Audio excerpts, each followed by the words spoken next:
A city is a complex network of processes and is considered by some to be an ecosystem.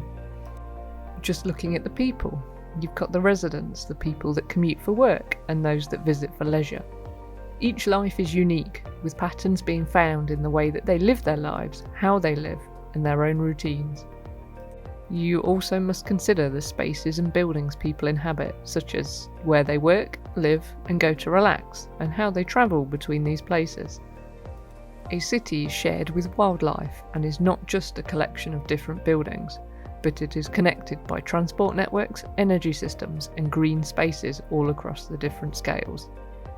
You have the scale of an individual person, to the scale of a single building, moving up to the neighbourhood scale, upwards to the entire city scale, to the regional scale, and onwards to the country and eventually the global scale. All of these processes are affected by changing weather, changing seasons, and changing climate at different scales. Cities do not exist in isolation.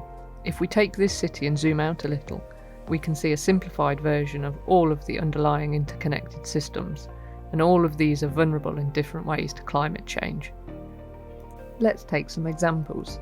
Say, increased summertime temperatures due to climate change cause a power failure on the railway network, due to parts being unable to function correctly in higher temperatures. Or maybe a flood defence can no longer cope with increased repeated flooding, which weakens the underlying supports. Both of these mean that the transport network is impacted, and trains may not be able to run safely as a result. If they don't seek more environmentally friendly modes of transport, such as cycling, pollution will rise and lead to health impacts, straining the city's health system.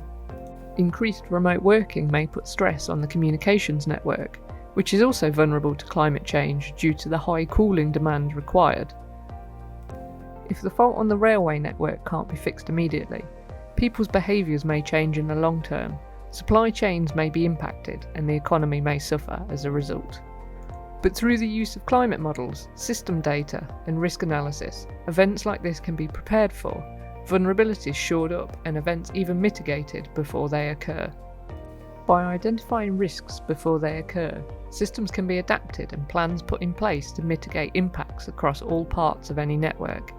Behaviours can be changed, good practices implemented, and damage mitigated to ensure that a city remains a safe and comfortable place to live in future climates.